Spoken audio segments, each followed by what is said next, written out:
توغل خیر بید سروک مام جلال گوره آرام بید رابری گلی کردو ریبری آشتی و دیموکراسی و پیک و جیانه سروک مام جلال بریاسه سالانو در روژکا وکی افرودا خواترا خویا دو ماهی جمع خواست لسنوری مالبند چاره رخصنا دهو که کتیان اشتیمانیا کردستانه هفخمیا خود و روژه دا دانه دیار کرنو بر پرس مالبند چاره دهوک جی دیار کر دل سر ریبازه ده بردهان بین یا سروک مام جلالی دانای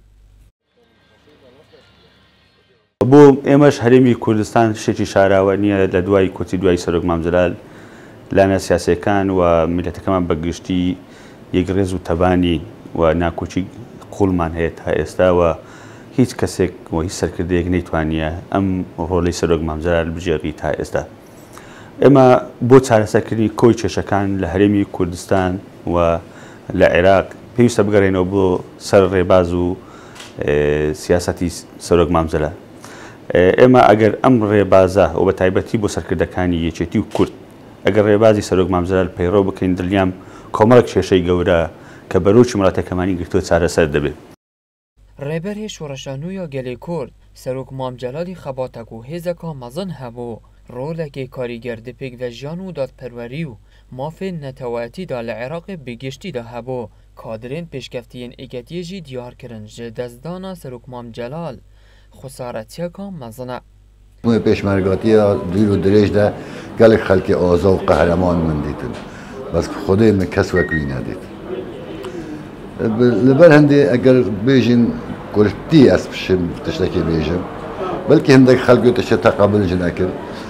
Yani ev duayên milletê Kurd bû rizgarî û azadiya xwe kirî Mam Celal diyariyek bû ji taraf Xwedê ve dayî vî milletê eger guhê xwe hemî kesê guhê xwe da ba Mam Celal niha ji mêj de dewlet û serxwebûn û hemî tiştê Kurda hebûn. Mam Celal گەیشتبوو ئاستێکی وە دەوڵەتان بە بوونی وجودی مام جەلال علاقاتێکی زۆر گەورە و هاوکارێکی زۆر گەورەیان بۆ عێراق ڕەوانە دەکردوە زۆر کێشەی بۆ عێراقیان چارەسەر دەکرد.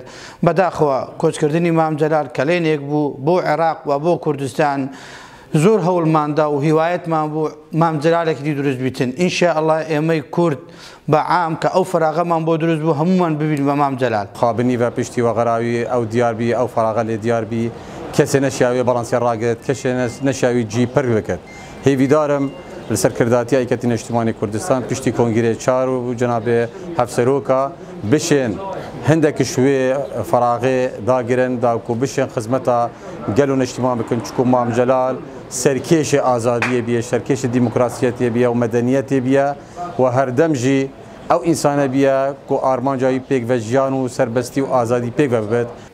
کاریگەریاوی نەبتنێ ات کوردستانی دەبووە بەلکو سنوورێت کوردستانی یەت بازاندین و شیایە دەرڤەی کوردستانی ژی کاریگەریە خۆ بکەتن و شیایە هەندێک جەها ئەم چێن بێژین معجیزە پەیدا بکەتن ئەب کارزمایی و شیانە خۆ. مام جەلال هەمی دەما پشتەوانێ ڕاستیە بووە.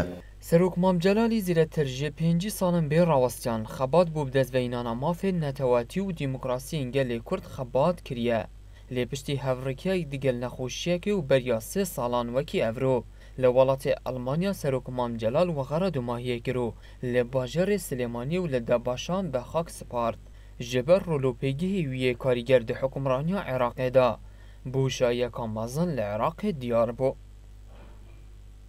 Ji dihûkê bû badînan hatî Samê